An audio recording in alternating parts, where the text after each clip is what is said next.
जय हिंद बच्चों, कैसे हैं आप लोग। आशा करते हैं आप लोग स्वस्थ होंगे, मस्त होंगे और अपनी पढ़ाई बेहतर तरीके से कर रहे होंगे। तो आज हम लोग इस लाइव सेशन में बिहार कांस्टेबल 2025 का जो एग्ज़ाम का डेट अनाउंसमेंट हुआ है, जैसा कि आपको भी पता है पिछले दिन हम लोग अनाउंसमेंट का डेट देखे हैं। आज से लगभग 1 महीने बाद आपका एग्जामिनेशन चालू हो जाएगा और जो पहला एग्ज़ाम का डेट है 16 जुलाई से पड़ रहा है। पहला एग्ज़ाम का डेट जो है 16 जुलाई है।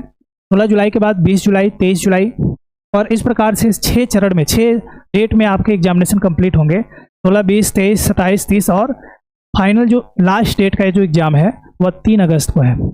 ठीक है, तो बिल्कुल एग्जामिनेशन का डेट शेड्यूल जारी हो चुका है और आज हम लोग इस लाइव सेशन में मैथ के क्वेश्चंस देखेंगे। जैसे कि आपको पता है टोटल 100 क्वेश्चंस में मैथ की भूमिका ज़्यादा तो नहीं है, मात्र 10 नंबर की है। ठीक है, इसी प्रकार से इंग्लिश का जो भूमिका है 10 नंबर की है, हिंदी की भूमिका 10 नंबर की है, GK, GS, Bihar GK, current affair, ये सब मिला के 40 नंबर है और साइंस के जो क्वेश्चंस हैं ये आपको 30 नंबर के मिलेंगे। तो इस प्रकार से टोटल 100 क्वेश्चंस आपको एग्जाम में मिलेगा। तो इसमें हम लोग अभी मैथ्स की लाइव क्लास देख रहे हैं, इसके बाद रात को 9 बजे साइंस की लाइव क्लास देखेंगे। ठीक है, तो साइंस की भी लाइव क्लास आपके इंपॉर्टेंट क्वेश्चंस मिलने वाले हैं। तो चलिए शुरू करते हैं। मॉक टेस्ट, मैथ का मॉक टेस्ट देखेंगे। जैसे कि आप थंबनेल में देख पा रहे हैं, मैथ का मॉक टेस्ट हम लोग स्टार्ट करेंगे। बहुत ही इंपॉर्टेंट और सिलेक्टिव क्वेश्चंस हैं, ध्यान से देखिए और क्वेश्चन साथ साथ बनाने की कोशिश करिए। जैसा कि देखिए पहला क्वेश्चन एवरेज का सवाल है। कह रहा है कि एक परीक्षा में 50 छात्रों के औसत अंक 65 थे। बाद में यह पाया गया कि एक छात्र ने 83 के बजाय 38 अंक प्राप्त कर लिए, तो सही औसत क्या है।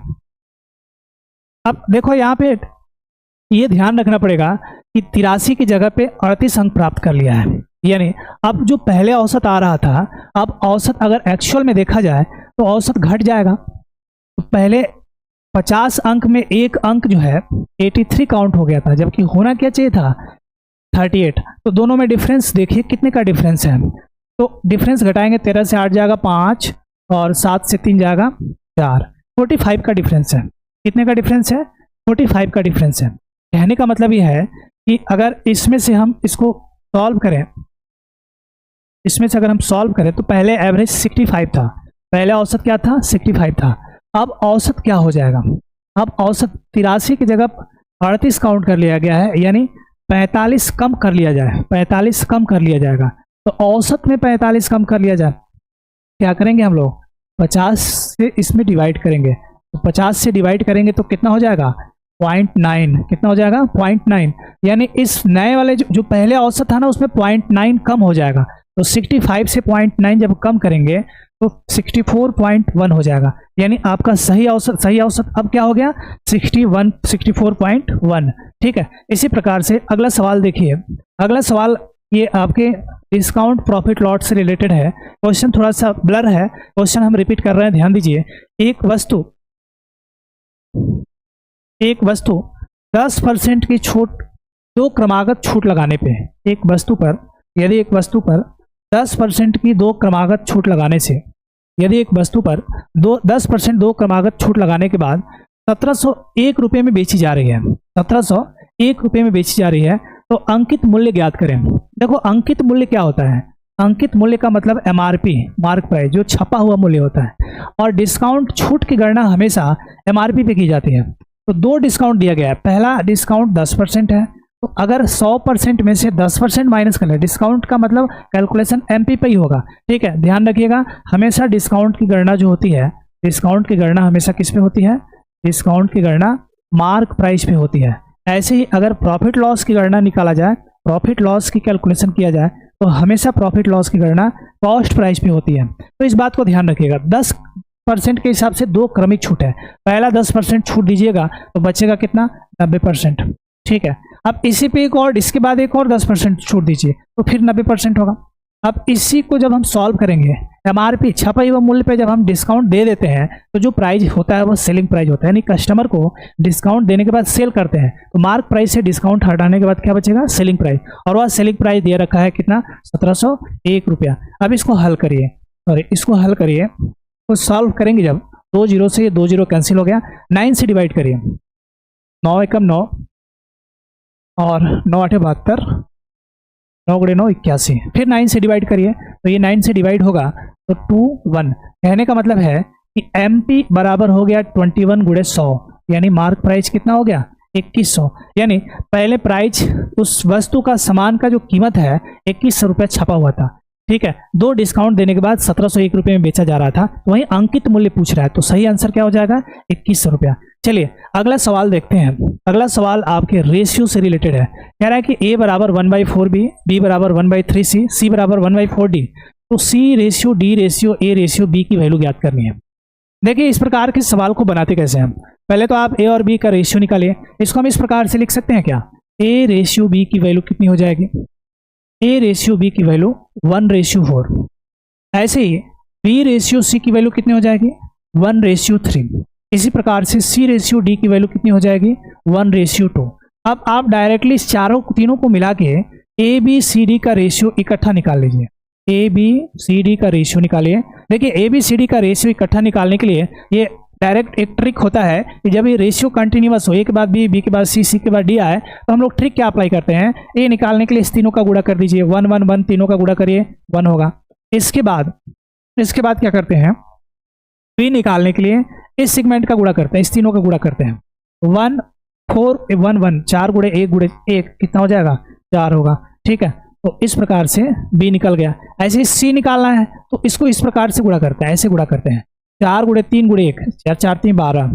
और इसी प्रकार से लास्ट वाला D निकालने के लिए तीनों का गुणा कर लेते हैं, तो 4 3 12 दूने 24। अब आप कोशिश ये करिए कि जो रेशियो हमें प्राप्त हो रही है इसको और छोटा कर लें। क्या इसमें और कुछ कॉमन दिख रहा है, कुछ नहीं दिख रहा है, तो ये हम कह सकते हैं कि A का हिस्सा 1 है, B का हिस्सा 4 है, C का हिस्सा 12 है, D का हिस्सा 24 है। लेकिन हमें सीक्वेंस में पूछ रहा है, CD AB पूछ रहा है, तो CD AB पूछने का मतलब ये हुआ कि जिसके रिलेटिव में जो वैल्यू है उसको रखिए। C की वैल्यू कितनी है 12, D की वैल्यू कितनी है, D की वैल्यू कितनी है 24, A की वैल्यू कितनी है 1 और B की वैल्यू कितनी है 4। यानी आपका सही आंसर क्या होगा 12 रेशियो 24 रेशियो 1 रेशियो 4। 12 24 1 4 कौन सा ऑप्शन है, दूसरा ऑप्शन है। इस प्रकार से बी ऑप्शन आपका सही होगा, ठीक है। तो आशा करते हैं आपको ये रेशियो का ट्रिक के हिसाब से सॉल्यूशन समझ में आया होगा। अगला सवाल देखते हैं। अगला सवाल कह रहा है 6 + 5i का संयुग्मी ज्ञात करें। कंजुगेट ज्ञात करनी है। क्या ज्ञात करनी है भाई, कंजुगेट ज्ञात करनी है। कंजुगेट ज्ञात करनी है। कंजुगेट यानी संयुग्मी ज्ञात करनी है।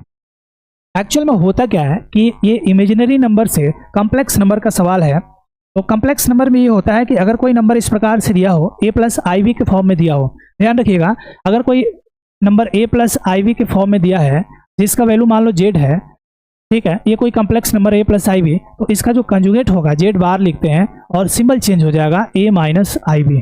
तो इसको कुछ नहीं करना है, इसको आप एज्यूम कर लो, z एज्यूम कर लीजिए। z बराबर दिया है 6 + 5i का होल स्क्वायर। इसका होल स्क्वायर करिए, a + b का होल स्क्वायर जैसे करते हैं वैसे होल स्क्वायर करिए। a² + b² + 2ab, तो a² कितना होगा 6 का स्क्वायर 36 प्लस b का स्क्वायर 5i का स्क्वायर। 5 का स्क्वायर कितना होगा 25, i का स्क्वायर -1 होता है।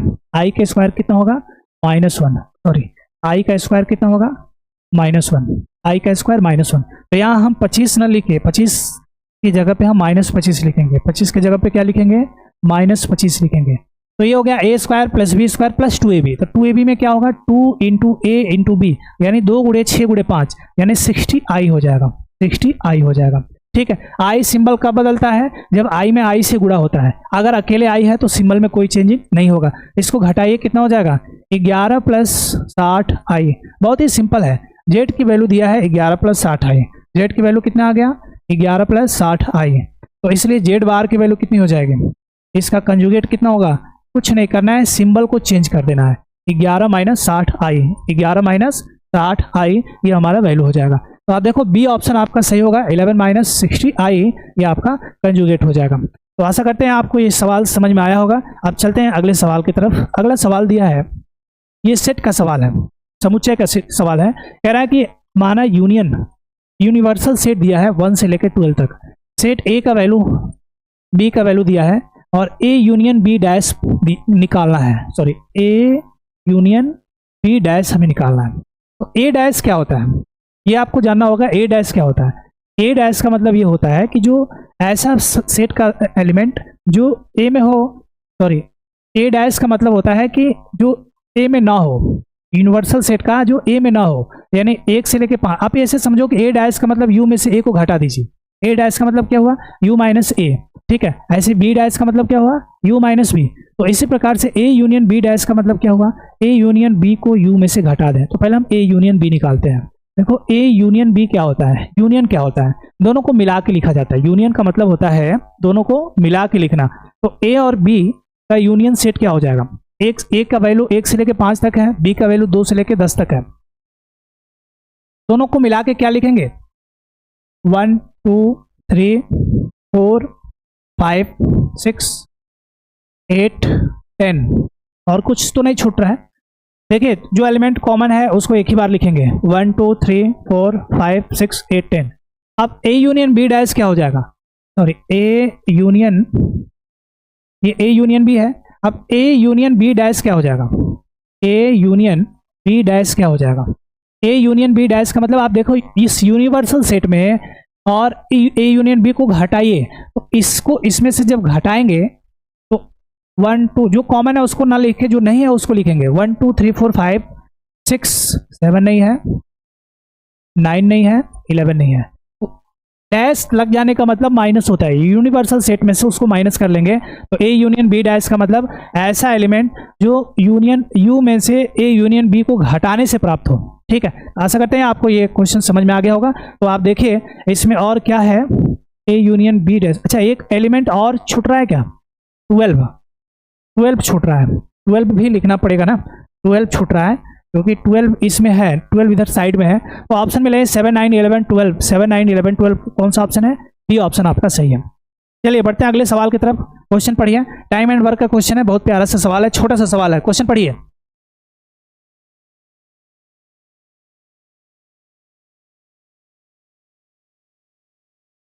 कह रहा है ए और बी मिलकर किसी कार्य को 12 दिन में करते हैं। टाइम एंड वर्क का सवाल है। ए अकेले उसे 20 दिन में करता है, तो बी अकेले कार्य को कितने दिन में करेगा। 4 ऑप्शन दिए गए हैं। ए और बी मिलकर 12 दिन में कर रहे हैं। ए प्लस बी कितने दिन में कर रहे हैं, 12 दिन। ए अकेले कितने दिन में कर रहा है, 20 दिन में। फिर भाई दोनों का एलसीएम लीजिएगा तो 12 और 20 का एलसीएम कितना हो जाएगा, 60 होगा। ये 60 टोटल वर्क को रिप्रेजेंट कर रहा है। 60 किसको रिप्रेजेंट करेगा, टाइम एंड वर्क आप लोग पढ़े होंगे। तो कैसे सॉल्व करते हैं, 2 मेथड होते हैं, एक तो एलसीएम मेथड होता है और एक ट्रेडिशनल मेथड होता है जिसको फ्रैक्शन से हम लोग बनाते हैं, उल्टा करके घटा लेते हैं। तो ए दोनों मिलकर 12 दिन में किसी कार्य को कर रहे हैं, ए अकेले 20 दिन में। हमने डिसाइड कर लिया कि दोनों मिलकर जो काम कर रहे हैं टोटल काम कितना है, 60 काम है, यानी एलसीएम इसका हम ले लिया है। टोटल कोई कार्य करना है वह 60 काम करना है। तो ये 60 कार्य को 12 दिन में कर रहा है, इसका मतलब पर डे एक दिन में कितना काम करेगा, ये एक दिन में 5 काम करेगा। ऐसे ये 20 दिन लगा रहा है 60 काम करने में, तो एक दिन में कितना करेगा, 3 करेगा। तो ये 5 और 3 इसका इफिशियंसी हो गया। हमें ए निकालना है। तो देखो टाइम एंड वर्क में ध्यान रखना है कि हमें समय निकालने के लिए फॉर्मूला होता है या कंसेप्ट होता है। किसी भी क्वेश्चन को सॉल्व करने के लिए समय क्या निकालने का तरीका होता है कि टोटल वर्क, जो भी कोई वर्क दिया गया हो या जो हम डिसाइड कर रहे हैं उस टोटल वर्क में उसके वर्क इफिशियंसी से भाग दे दें। तो कुल कार्य में कार्य क्षमता से भाग दे दें, उसके कार्य क्षमता से भाग दे दें। उसके कार्य क्षमता क्या होता है, एक दिन का किया गया कार्य या 1 घंटे का किया गया कार्य कार्य क्षमता हो गई। तो यहाँ देखो टोटल वर्क 60 है, टोटल काम कितना है, 60 है। और किसका समय निकालना है, ए का समय निकालना है। किसका समय निकालना है, ए का समय निकालना है। तो टोटल कार्य तो है 60 है। अब ए की क्षमता कितनी है, दोनों की मिला के क्षमता 5 है, ए की क्षमता 3 है, तो बी की क्षमता कितनी हो जाएगी, बी की क्षमता यहाँ कितनी हो जाएगी, 5 - 3 यानी 2। बी की क्षमता कितनी हो गई, 2, यानी 60 में 2 से भाग लगा देंगे तो हमारा आंसर कितना हो जाएगा, 30 दिन। बहुत डिटेल में आपको टाइम एंड वर्क मिल जाएगा, प्लेलिस्ट में पढ़ लीजिएगा, ठीक है। बहुत ही छोटा सा और इंपॉर्टेंट चैप्टर है, हर कॉम्पिटिटिव एग्जाम में इससे सवाल जरूर पूछे जाते हैं। तो बहुत सारे मेथड हैं, बहुत कठिन भी सवाल होते हैं, कंसेप्ट आसान है, आप बहुत तरीके से बना सकते हैं। चलिए देखते हैं अगला सवाल। अगला क्वेश्चन ट्रेन से रिलेटेड सवाल है। कह रहा है कि एक ट्रेन 72 किलोमीटर प्रति घंटे की गति से चल रही है, 90 मीटर लंबा एक खंभा पार करने में उसे कितना समय लगेगा। देखो समय कुछ भी निकालना हो ना तो समय का तो एक ही फॉर्मूला होता है, समय बराबर क्या होता है, समय बराबर दूरी बटे चाल। समय बराबर दूरी बटे समय बराबर क्या होता है, दूरी। समय बराबर क्या होता है, समय बराबर दूरी बटे चाल। समय बराबर क्या होता है? दूरी बटे चाल। लैप्स हो रहा है। समय बराबर दूरी बटे चाल। अब यहाँ देखो दूरी क्या दिया है, दूरी 90 मीटर लंबा एक खंभा है। देखो कोई जब भी एक ट्रेन पार करती है ना, एक ट्रेन जब पार करती है किसी खंभे को पार करती है, तो ये जब खंभा को पार करेंगे तो ट्रेन अपनी दूरी तय करती है। दैट मीन्स कि चली गई दूरी क्या होगी? ट्रेन की खुद की लंबाई कितना है? 90 मीटर। अच्छा एक बात ध्यान रखो कि इसमें चाल किलोमीटर प्रति घंटा में दिया है, तो इसको आप मीटर प्रति सेकंड में बदलिए। मीटर प्रति सेकंड में बदलने के लिए क्या करते हैं?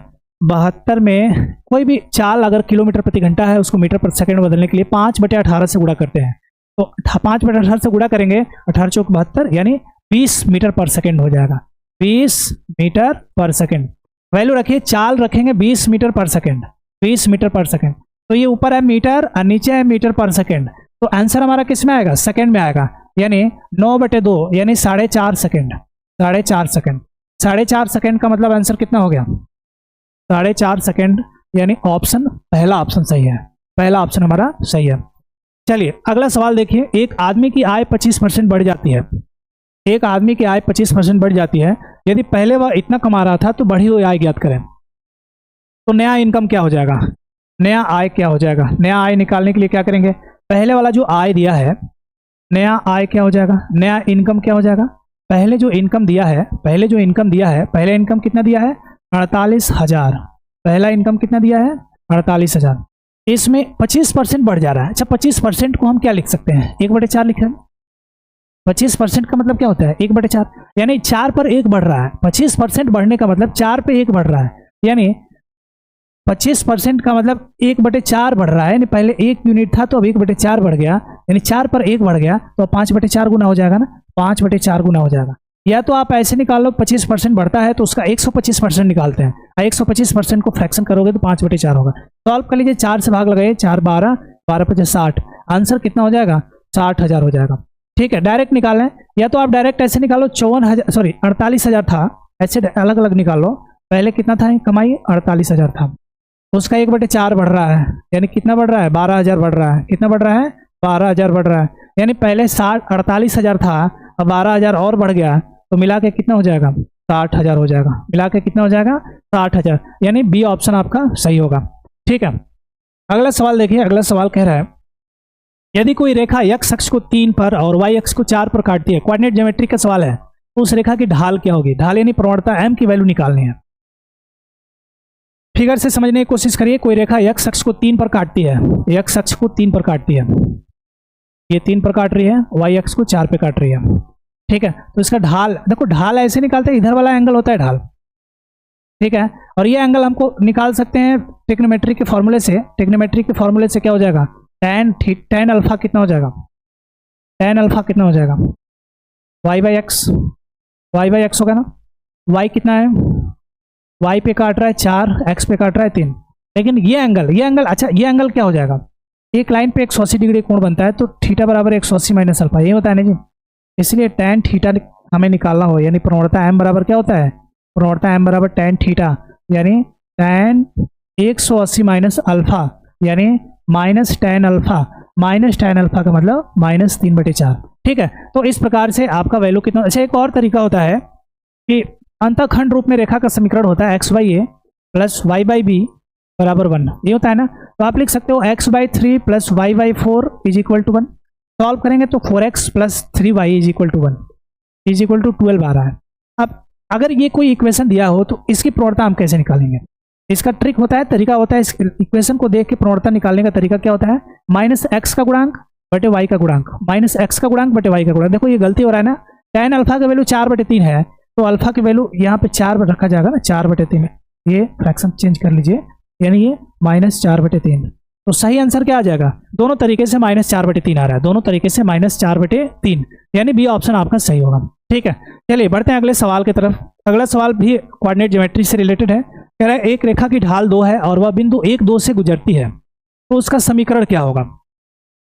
एक रेखा की ढाल 2 है, ढाल का मतलब m दिया है 2, m कितना दिया है? 2, और पॉइंट दिया है 1 2। एक तो तरीका ये होता है कि अगर 4 ऑप्शन दिए गए हो ना, तो उस बिंदु को रख के सेटिस्फाई कर लीजिए, और कुछ करने की जरूरत ही नहीं होती है।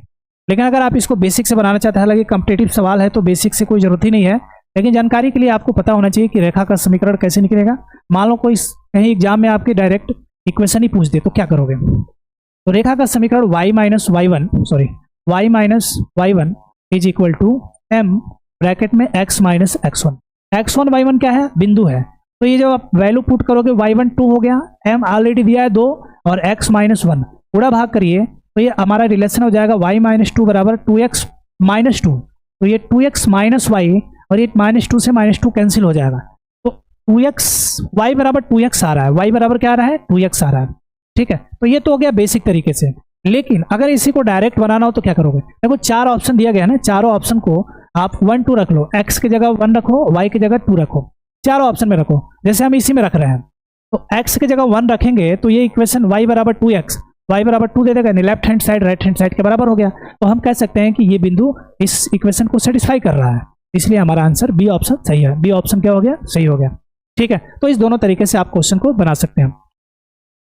अगला सवाल देखिए, अगला सवाल क्या कह रहा है? अगला सवाल साधारण ब्याज से रिलेटेड है, बहुत छोटा सा क्वेश्चन है और अच्छा क्वेश्चन है। कह रहा है एक धनराशि समान साधारण दर पर 5 वर्ष में इतना रुपया और 10 वर्ष में इतना रुपया हो जाती है, तो धनराशि ज्ञात करें, यानी प्रिंसिपल ज्ञात करें।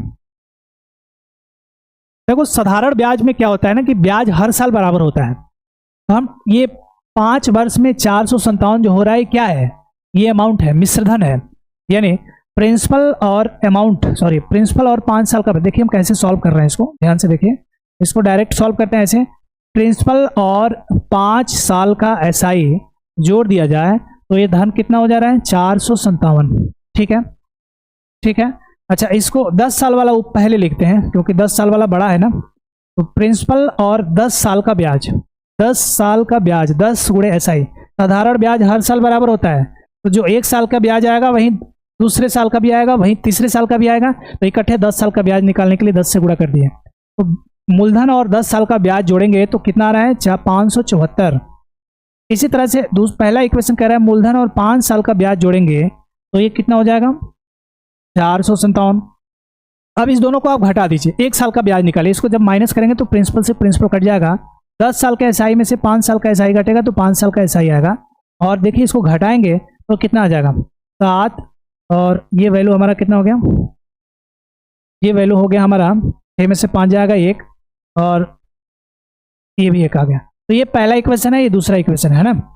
5 SI का मान अगर हम डायरेक्ट यहाँ रख दें 117 तो दूसरे इक्वेशन से हमें क्या मिल जाएगा? हमें मिल जाएगा P प्लस 117 बराबर 457। 457 तो P कितना हो जाएगा? 457 में से 117 घटा दीजिए, मूलधन निकल जाएगा 0 0 हो गया। ये 5 में से 1 जाएगा 4, 4 में से 1 ज़्यादा का 3, यानी 340 आपका करेक्ट आंसर होगा। कितना आंसर होगा? 340। तो ऐसा करते हैं आपको ये सवाल समझ में आ गया होगा। 10 साल का मिश्रधन में से 5 साल के मिश्रधन को घटाएंगे तो 5 साल का मिश्रधन मिल जाएगा। इस 5 साल के मिश्रधन में क्या क्या है? मूलधन और ब्याज दोनों है, प्रिंसिपल और इंटरेस्ट दोनों है। तो 5 साल के इंटरेस्ट मिल गया 117 और 5 साल का मिश्रधन कितना था? 457। तो जब दोनों को घटाएंगे तो डायरेक्ट हमें क्या मिल जाएगा? मूलधन मिल जाएगा। तो चलिए बढ़ते हैं अगले सवाल की तरफ। अगला सवाल कह रहा है कि आयु से रिलेटेड एक सवाल है, बहुत छोटा सा प्यारा सा सवाल है। कह रहा है कि बेटे के जन्म के समय पिता की आयु बेटे की वर्तमान आयु के बराबर थी। बेटे की आयु 20 वर्ष है तो पिता की वर्तमान आयु क्या होगी? क्वेश्चन एक बार पढ़िए, खुद से पढ़िए और समझिए। क्वेश्चन पढ़िए।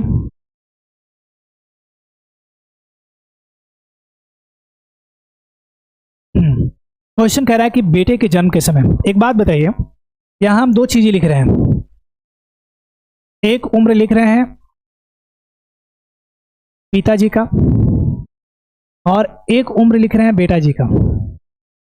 ठीक है, एक बात बताइए, पिता की वर्तमान आयु अगर हम कुछ एज्यूम कर लें, पिता की वर्तमान आयु अगर हम x मान लें, क्योंकि बेटे की आयु तो 20 दिया है, बेटा का आयु कितना दिया है? 20 दिया है। और पिता की आयु को हम x मान लें, पिता की आयु को क्या मान लें? x मान लें। तो ये कब बराबर हो रहा है? ये बराबर कब हो रहा है? बेटे के जन्म के समय।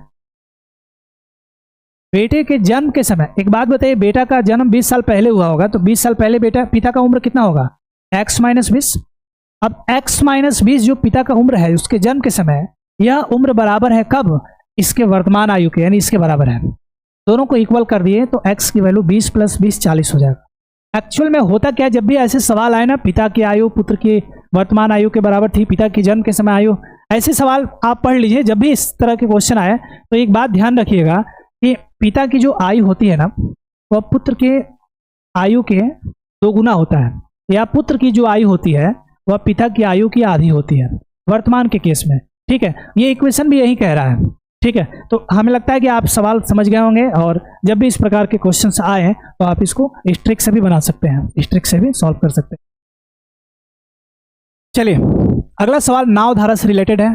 कह रहा है कि एक नाव जिसकी स्थिर जल में गति 15 किलोमीटर प्रति घंटा है, 4.5 घंटे में वो 30 किलोमीटर धारा के अनुकूल जाती है और धारा के प्रतिकूल आती है, तो धारा की गति ज्ञात करें।